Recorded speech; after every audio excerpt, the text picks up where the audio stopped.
प्रिय विद्यार्थियों, मैं doctor Shivshankar Vyas, assistant professor, government law, PG college Bikaner, LLB third year में ड्राफ्टिंग प्लीडिंग अपने पेपर पढ़ रहे हैं। आज एक बड़ी ही इम्पोर्टेंट टॉपिक वैकल्पिक तथा असंगत अभिवचन पर हम अपनी चर्चा करेंगे। बड़े टिपिकल शब्द, इस दोनों शब्दों के साथ में आपको समझना होगा। अल्टरनेटिव एंड इनकंसिस्टेंट प्लीडिंग, वैकल्पिक और असंगत अभिवचन, इसके ऊपर आज हमारी चर्चा रहेगी।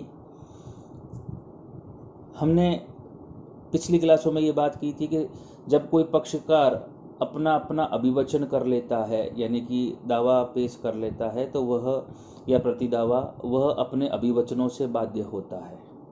यानी कि आपको जो बात भी कहनी है वह अपने दावे और प्रतिदावे में आप कह दो, और आगे चलकर उन्हें कोई नई बात नहीं कहने दी जाती।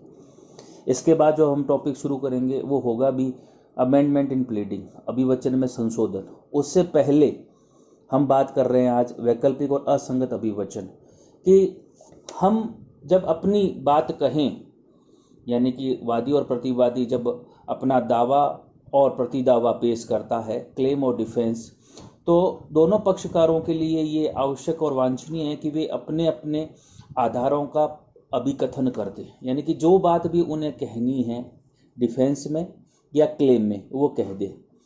और इसी बात को ध्यान में रखते हुए क्या किया गया है, वैकल्पिक और असंगत अभिवचनों को अनुमति दी गई है। समझिए बात को।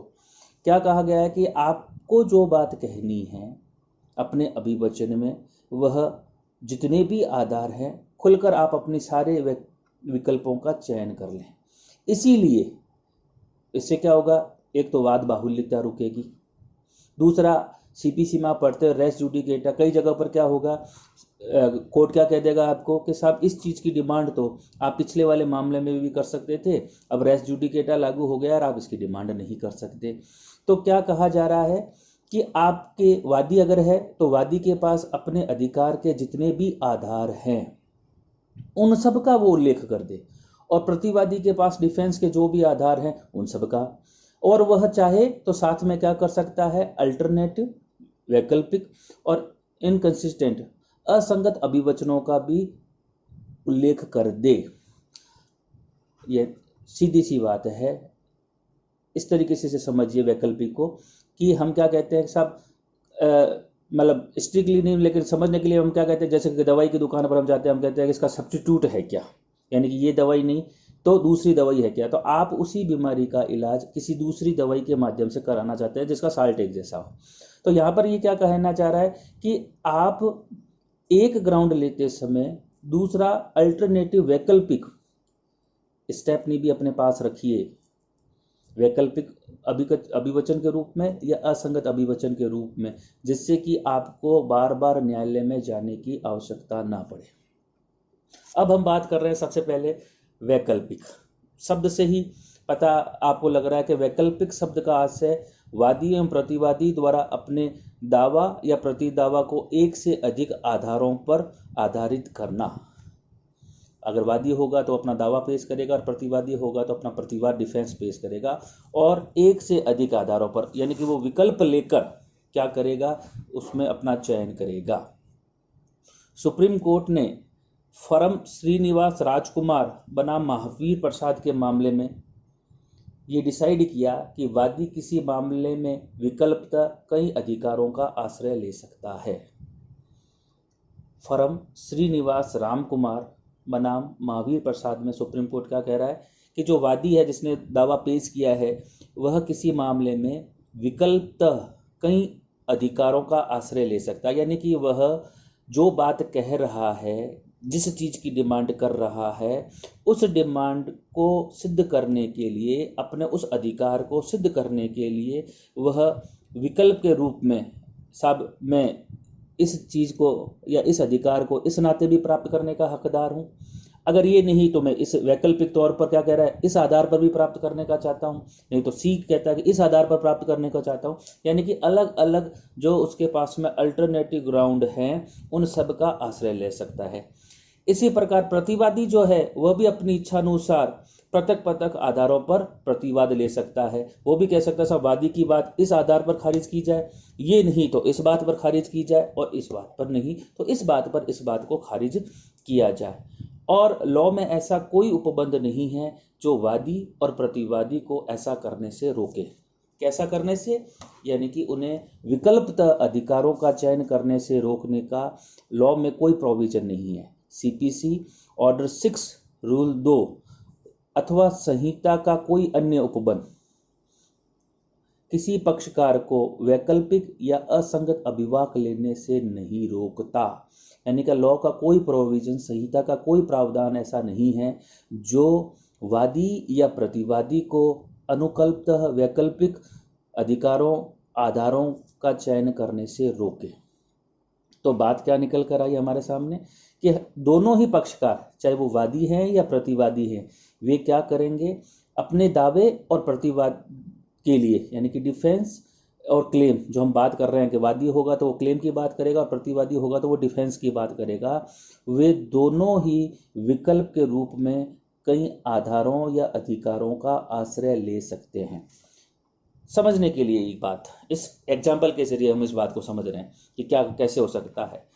फॉर एग्जाम्पल, वादी क के मकान के दखल के वाद में ये अभिकथित कर सकता है कि वह क का दत्तक पुत्र होने के आधार पर उस मकान को प्राप्त करने का हकदार है। वादी क्या कर रहा है? क यानी कि ए के मकान के दखल के मामले में वह क्या कर रहा है? ए का जो मकान है उसमें अपना अधिकार होने के लिए एक तो अभिकथन क्या करता है कि वह ए का दत्तक पुत्र है। एक आधार तो उसने उस मकान के लिए ये ले लिया। दूसरा वो कहता है कि क द्वारा उसके पक्ष में लिखी गई वसीयत के आधार पर भी वह उसका मालिक है। तो बात किसकी आ रही है? मकान की। अब हमने ऊपर क्या बात की थी कि ऐसा कोई प्रोविजन नहीं है जो वादी और प्रतिवादी को अलग अलग अधिकारों के आधार पर उसका चयन करने से नहीं रोकता। वह डिमांड कर सकता है। यहाँ पर मकान में दो बातें आ रही है, दो आधार पर वो ग्राउंड आश्रय ले रहा है अपने इस अधिकार का। पहला कि साहब वह दत्तक पुत्र होने के नाते उस मकान का अधिकार अपने पक्ष में पाना चाहता है, और वो विकल्प के रूप में दूसरा आधार क्या लेता है? अगर ये खारिज हो जाता है, खुदा ना खास्ता ये अगर खारिज हो जाता है, तो वो क्या कहता है कि वह उस क के द्वारा उसके पक्ष में लिखी हुई वसीयत के आधार पर भी उस मकान का अधिकार प्राप्त करना चाहता है। तो उसने उस मकान को प्राप्त करने के लिए दो आधारों पर बात कर ली, दत्तक पुत्र के आधार पर और विकल्प के तौर पर, जिससे कि क्या नहीं होना पड़े, उसे दोबारा कोर्ट में नहीं आना पड़े। अगर वो खारिज हो जाता है, अगर वो दत्तक पुत्र सिद्ध नहीं हो पाती है बात, तो क्या हो जाएगा? सब वसीयत पढ़िए, इस आधार पर भी मैं क्या करना चाहता हूं? इस मकान का अधिकार प्राप्त करना चाहता हूं। ठीक इसी प्रकार से दूसरा एग्जाम्पल, वादी भूमि के स्वामित्व के हक का दावा कर सकता है, और वह दूसरी तरफ वैकल्पिक तौर पर क्या कर सकता है?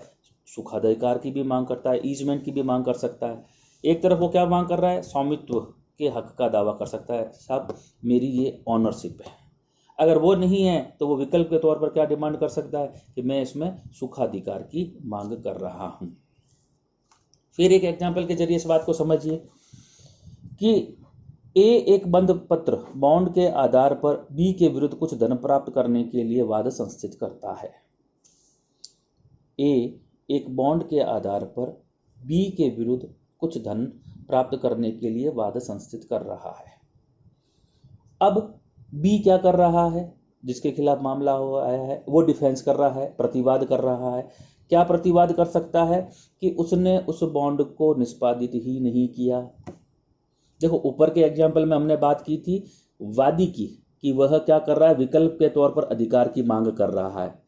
पहले एग्जाम्पल में हमने क्या देखा? कहता दत्तक पुत्र हूं या वसीयत के नाम पर हम प्राप्त करना चाहता हूं।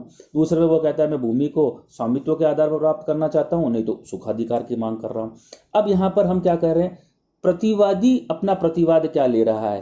तो क्या कह रहा है कि बॉन्ड पत्र के आधार पर मैं बी के विरुद्ध धन प्राप्त करना चाहता हूं। अब बी डिफेंस क्या कर रहा है? बी डिफेंस करके ये कह रहा है कि उसने उक्त बंध पत्र को निष्पादित किया ही नहीं साहब। पहला तो उसका डिफेंस ये हो गया, और वैकल्पिक तौर पर वह ये भी प्ली ले सकता है कि उसके विरुद्ध क का वाद लिमिटेशन से बाहर है, समय बाधित है, परिसीमा द्वारा वर्जित है। पहली बात तो कि उसने बॉन्ड का निष्पादन ही नहीं है, एक डिफेंस तो उसकी ये हो गई।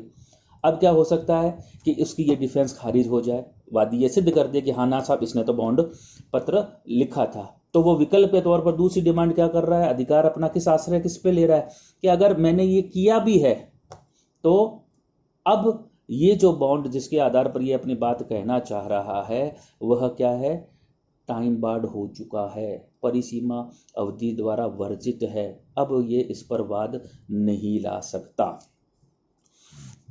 फिर एक एग्जाम्पल के द्वारा और कि पुत्र के द्वारा अपनी माता द्वारा किए गए कुछ अंतरणों को निरस्त करने के बाद में वादी ये अभिकथन करता है कि अंतरण के समय उसकी माता अनसाउंड माइंड की थी।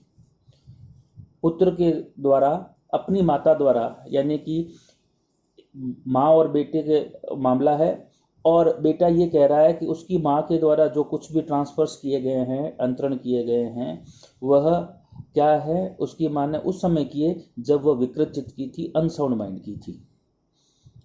और दूसरा विकल्प वो क्या ले रहा है कि ये अभिवाह कर सकता है कि अदाता का उसकी माता पर नियंत्रण और आधिपत्य रखता था, यानी कि डोमिन करने की स्थिति में था, प्रभावित करने की स्थिति में था, इसलिए भी क्या किया जाए, इसे खारिज किया जाए। फिर एक और लास्ट एग्जाम्पल के जरिए इस बात को समझ रहे हैं कि दान पत्र को निराकरण कराने के बाद में, यानी कि एक दान पत्र जो तैयार किया गया है, गिफ्ट डीड जो तैयार की गई है, उसको खत्म करने के लिए वादी ये अभिकथन कर सकता है कि दान पत्र आर्टिफिशियल है, कृत्रिम है, और इसलिए उसका निराकरण होना चाहिए, इसे समाप्त करना चाहिए। हम बात क्या कर रहे हैं, एग्जाम्पल कि साहब ये जो गिफ्ट डीड है उसको खत्म करना है, उसका निराकरण करना है, और वो ये अभिकथन करता है कि ये एक कृत्रिम है और इसका निराकरण होना चाहिए।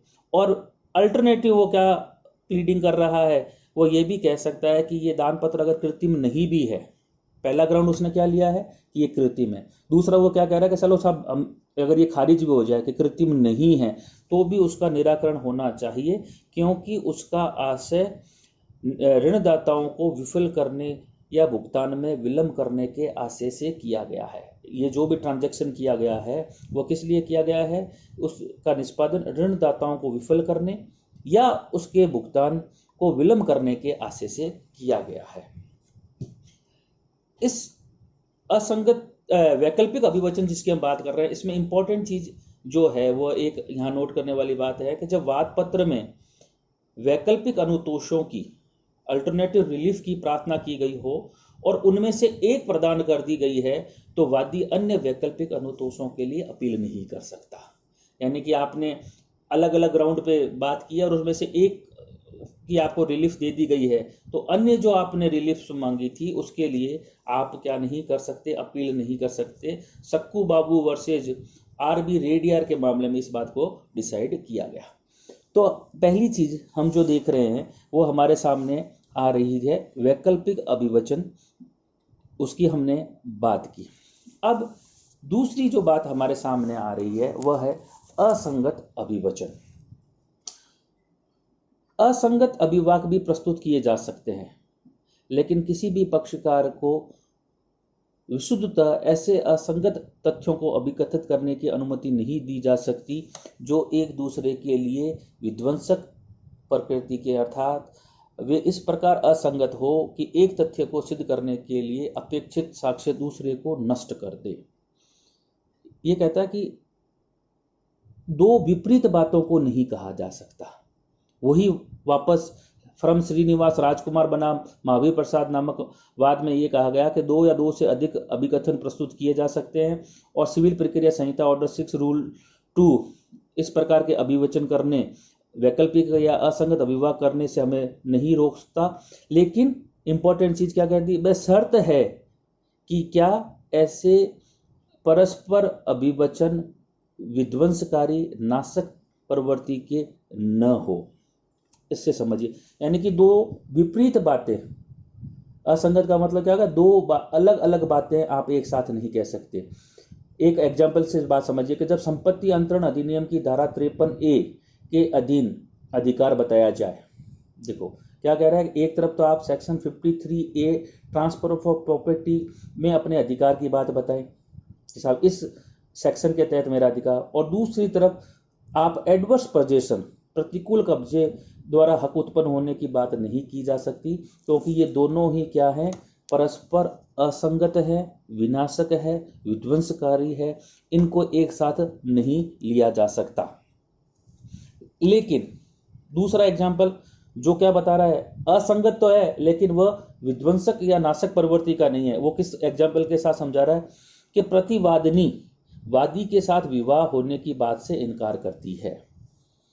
शादी का एक मामला है जिसमें प्रतिवादिनी वादी के साथ अपनी मैरिज होने से इनकार करती है, और अनुकल्पी तौर पर ये अभिकथित कर सकती है कि वह रस्म जो उसकी वादी के साथ हुई विवाह मानी भी जाए तो वह अकृत और शून्य नल एंड वाइड है, क्योंकि उस कार्य के लिए उसकी सहमति नहीं ली गई थी।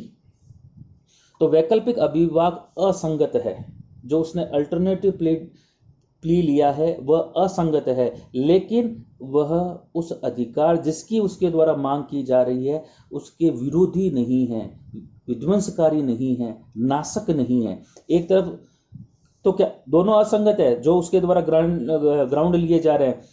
एक प्रतिवादिनी क्या कह रही है कि विवाह होने से इनकार करती है कि साहब नहीं है, दूसरी तरफ कहते हैं अगर हुआ भी है, एक तरफ तो बिल्कुल ही देखो इनकार ही कर रही है, हुआ ही नहीं, और दूसरी तरफ वो फिर क्या कह रही है कि अगर ये मैरिज हुई भी है तो वह नल एंड वॉइड है, क्योंकि वह रस्म वह शादी जिसकी बात कही जा रही है उसके लिए प्रतिवादिनी की सहमति नहीं ली गई थी। दोनों बातें जो उसके द्वारा की जा रही है, अभिवाक जो लिया जा रहा है वह असंगत है, लेकिन विध्वंसकारी नाशक प्रवृत्ति उल्टा नहीं है। दोनों में ही रिलीफ क्या मांगनी चाह रही है वह, तो उसका विवाह उसके साथ में हुआ ही नहीं है। फिर कोई भी प्रतिवादी एक और ये अभिवाह करे कि उसकी संपत्ति में संयुक्त हिंदू परिवार के सदस्य के रूप में उसका हित है, और दूसरी तरफ वह प्रतिकूल कब्जे के आधार पर अभिवाह नहीं कर सकता, क्योंकि वैकल्पिक अभिवाह जो उसके द्वारा लिया गया है वह असंगत होने के साथ साथ क्या है, फिर वही बात आ गई, विध्वंसकारी है, नाशक प्रवृत्ति का है, दोनों उल्टे हैं। एक जो हमने टीपी एक्ट के मामले की सेक्शन की बात की थी, वैसा ही एग्जाम्पल क्या हो गया, एक तरफ तो वो कहता है कि जॉइंट हिंदू फैमिली के सदस्य के रूप में वह उसका हकदार है, दूसरी तरफ वो कहता है एडवर्स पोजीशन के आधार पर। तो दोनों ही बातें जो उसके द्वारा की गई है वह असंगत होने के साथ साथ में विध्वंसकारी है और नाशक प्रवृत्ति की है, इसलिए नहीं की जा सकती। तो आज की जो हमारी क्लास थी ये एक इम्पॉर्टेंट टॉपिक है जिसे आपको समझना चाहिए था।